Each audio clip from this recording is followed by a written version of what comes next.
अस्सलाम वालेकुम तमाम बच्चों को।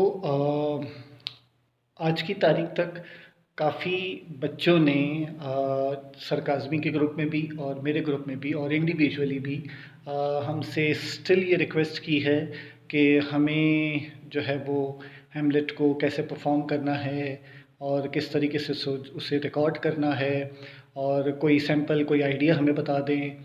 तो बड़ी अजीब बात है, जबकि सरकाज़मी ने और मैंने फ़ेस टू फ़ेस क्लास में भी और ऑनलाइन क्लास में भी और इंडिविजुअली भी काफ़ी बच्चों को ग्रुप में भी रिकॉर्डिंग के ज़रिए मैसेजेस के ज़रिए हमने ये बात की है। बट स्टिल आज की तारीख तक कुछ बच्चों की क्वेरीज़ थी, तो ज़ाती तौर पर मैंने आप लोगों की आसानी के लिए एक छोटा सा अपना ज़ाती एक मोनोलॉग तो नहीं, खैर हिस्टोरिकल एक्ट जो है वो मैंने अभी आपके सामने पेश करना है। सर काज़मी की रिक्वेस्ट पर जब बच्चों को दिया गया था, ये सर काज़मी ने जब हैमलेट बच्चों को दिया था, तो सर ने सिर्फ एक बहुत बेहतरीन रिक्वेस्ट की थी कि सबसे पहले तो आप लोगों को ये कैरेक्टर बाय हार्ट याद होना चाहिए और मोनोलॉग जो है वो जब आपने परफॉर्म करना है तो सिंगल गो में विदाउट एनी एडिटिंग आपने जो है वैसे परफॉर्म करना है। दूसरा, लैंडस्केप मोड में मास्टर शॉट आपने बनाना है, जैसे कि अभी आप लोग मेरी वीडियो देख रहे हैं पोर्ट्रेट मोड में। और इसके बाद सर की रिक्वेस्ट थी कि आपका जो वो ड्रेस है, आपका अटायर है, आपका बैकग्राउंड है, वो जितना डार्क हो सके उस तरीके से आपको रखना है। तो इस वक्त आप ये देख सकते हैं कि मेरा स्टूडियो ऊपर आसपास लाइट्स लगी हुई हैं, डोर्स विंडोज़ सब बंद है, पंखा बंद है और बहुत ही ज़्यादा जो है वो इस वक्त इसमें सराउंड साउंड और थोड़ा सा इको भी आपको समझ आ रहा होगा। तो इस तरीके से जो है वो आपने सबसे पहले तो अपना सेटअप बना लेना है। ड्रेस आउट मैंने ब्लैक नहीं किया क्योंकि मेरा एक्ट जो है वो हेमलेट का नहीं है, और मैं इसलिए नहीं कर रहा हेमलेट का एक्ट, वरना कुछ बच्चों के साथ जो है वो ज़्यादती हो जाएगी। तो मैंने अपनी एक अलग स्टोरी तैयार की है जो कि अभी मैं आपके सामने परफॉर्म करूँगा। दूसरा, इस वक्त आपको मेरे चेहरे पर दो अलग अलग किस्म की जो है वो लाइट्स नज़र आ रही होंगी, ऑल्दो पीछे जितनी भी स्टूडियो लाइट्स हैं वो सारी की सारी बंद है। जो लाइट्स नज़र आ रही हैं वो ये आपको दिख रही होंगी, एक ब्लू और एक येलो। ये एक्चुअली वाइट लाइट्स है और इसके ऊपर मैंने जेल पेपर लगाया हुआ है और आसपास दो कपड़े और रखे हैं जो कि इसको मज़ीद डार्क करेंगे। इसके अलावा एक छोटा सा ये आपको स्टैंड दिख रहा होगा जो कि एक टेबल के ऊपर मैंने रखा है। ये सिर्फ बताने का मकसद आप लोगों को ये है कि बहुत ही कम महदूद वसाइल के अंदर भी ये काम कैसे किया जा सकता है। मैंने कोई ट्राइपॉड यूज़ नहीं किया, मैंने कोई माइक यूज़ नहीं किया, मैंने कोई कैमरा यूज़ नहीं किया। मैं अपने मोबाइल से टेबल के सहारे, छोटे से ट्राइपॉड के सहारे इस वीडियो को रिकॉर्ड करने जा रहा हूँ आप लोगों के लिए, और सिर्फ आपको आइडिया देने जा रहा हूँ कि किस तरीके से वन गो के अंदर आप अपना मोनोलॉग या अपनी स्टोरी या अपने आइडिया को पेश करेंगे विदाउट एनी एडिटिंग। ठीक है। Landscape mode, full length video, किस तरीके से आपके पूरे जेस्चर्स, आपकी बॉडी मूवमेंट, आपके टोन को जज किया जाएगा।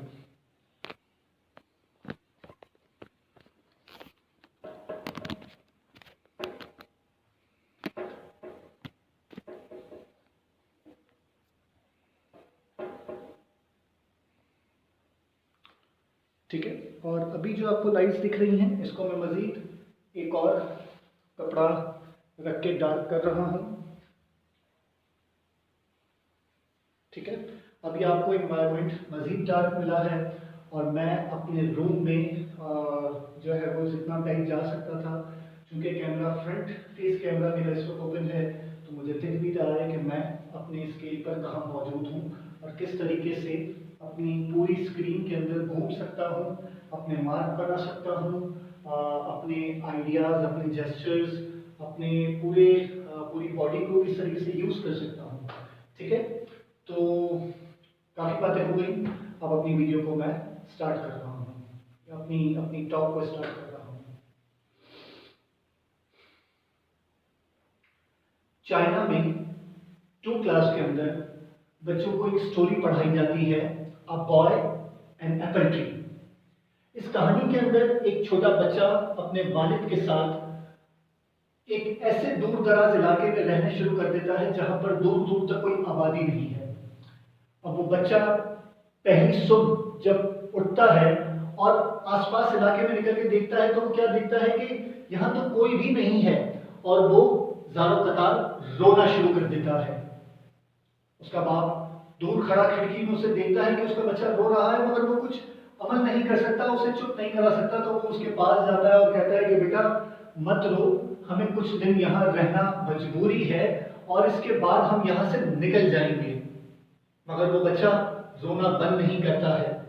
इसी मामला, अभी तो ये मामला चल रहे होते हैं कि उसके आंगन में उसी के साए के साथ एक दरख्त होता है जहां से एक एप्पल, एक सेब टूटकर गिरता है और उस बच्चे के पास लुढ़कता हुआ आ जाता है। उसका बाप अचानक से अपने दिमाग के अंदर ये ख्याल करता है कि क्यों ना मैं इसे ये दरख्त से दोस्ती करा दूं जिसने अभी अभी अपना एक सेब उतार के मेरे बच्चे को दिया है। वो जल्दी से अपने दिमाग में एक आइडिया बनाता है और अपने बच्चे को गोद में उठाता है और दरख्त के करीब, बिल्कुल करीब ले जाता है और उसे कहता है कि देखो इस दरख्त को तुम हग करो, क्योंकि इस दरख्त ने तुम्हें एक एप्पल गिफ्ट दिया है, ये तुम्हें अपना फ्रेंड बनाना चाहता है, तुम्हें अपना दोस्त बनाना चाहता है। दोस्तों ये याद रखिएगा कि कहानी बच्चों की है तो इसमें तमसीली बातें कही जा रही हैं।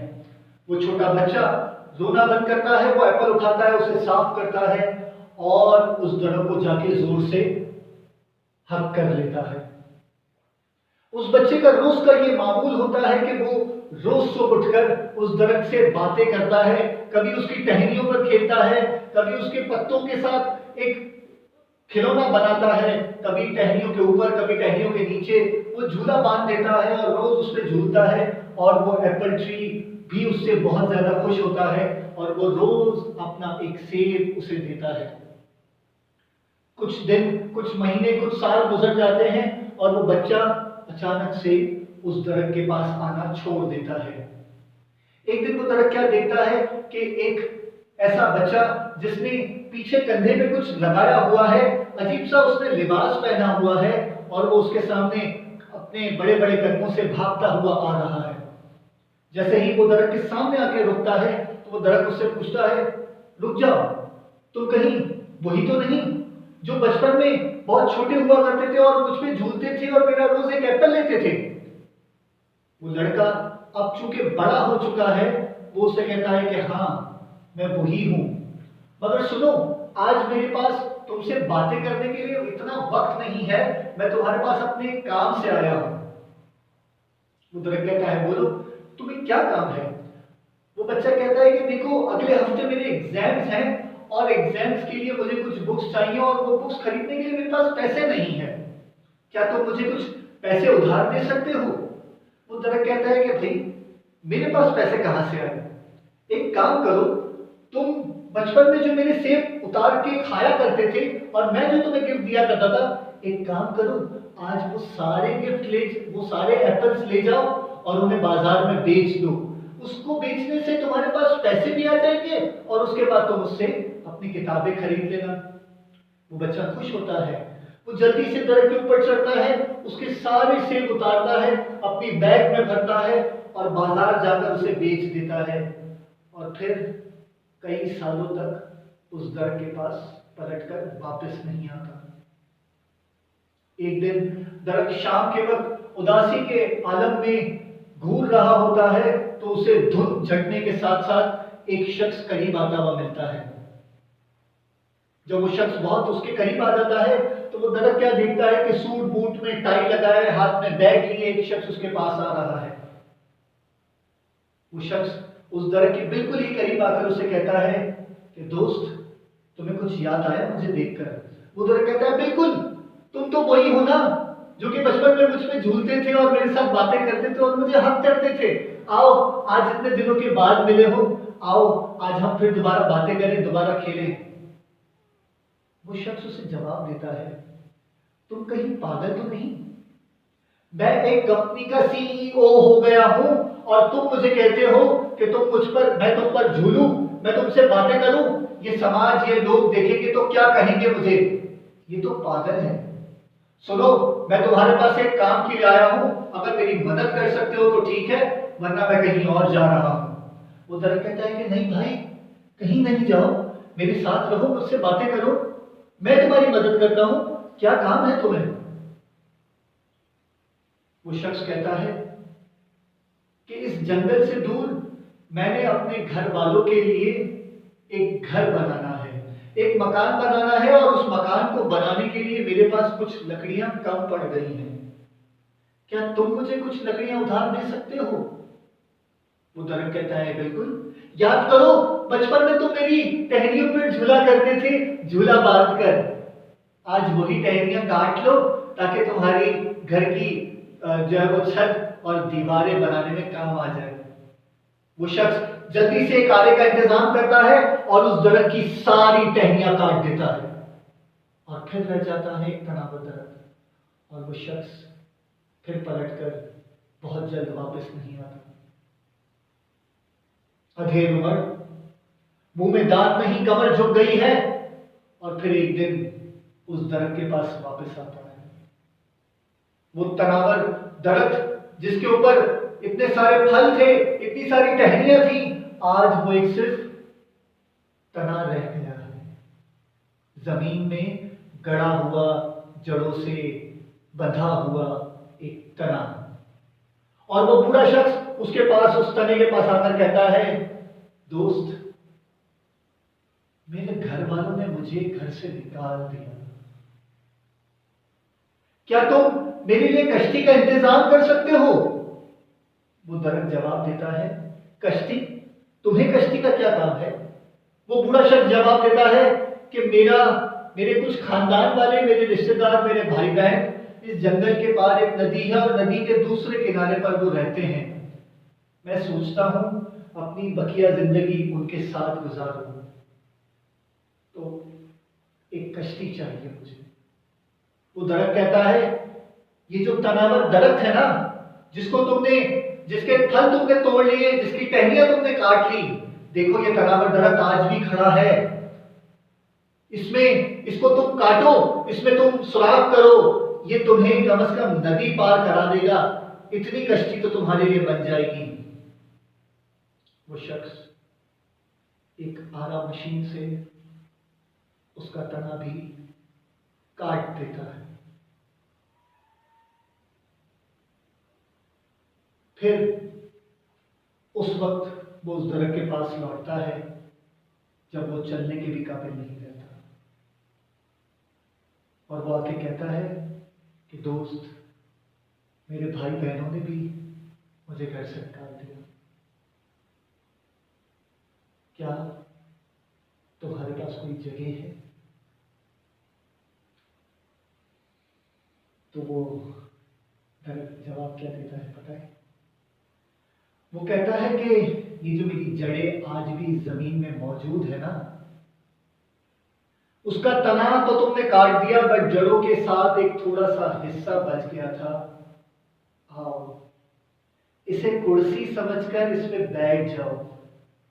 मुझे महसूस होगा कि जैसे बचपन में तुम मेरे साथ खेलते थे, आज इस उम्र में दोबारा मेरे साथ खेल रहे हो। आओ, मुझसे बातें करो, मेरे सरहाने अपना सर रखो, मैं तुम्हें लोरी सुनाऊंगा। वो शख्स उस दरख्त के जड़ों के साथ बैठता है, उस जड़ों पर, उसके थोड़े से हिस्से दरख्त पर जो लकड़ी ऊपर बच जाती है, उस पर अपना सर रखता है और रोने लगता है। और रोते रोते ये कहता है कि काश तुम्हें काटने से पहले मैंने एक बीज बोया होता। वो बीज आज एक दरख्त बन जाता और इसी तरीके से वो किसी को काम आता। मगर मैं कितना जालिम हूं कि मैंने तो तुम्हें काट दिया, और फिर भी तुम मुझे कह रहे हो कि आओ मेरे पास बैठो। दोस्त, तुम वाकई दोस्त हो, मैं तुम्हारा दुश्मन निकला। और वो उसके सरहाने सर रखकर मर जाता है।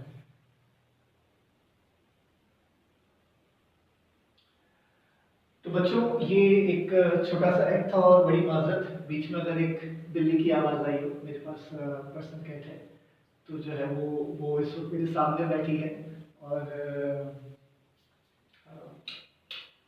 मैं मज़ीद रोशनी कर देता हूँ। देखिए 15 मिनट का ये एक्ट हो गया, बहुत बड़ा एक्ट हो गया, और आप लोग अपने हिसाब से अपने आइडिया को कैप्चर कीजिएगा। मैंने पूरी कोशिश की है कि आप लोगों को जो है वो चीज़ समझा सकूं, बता सकूं।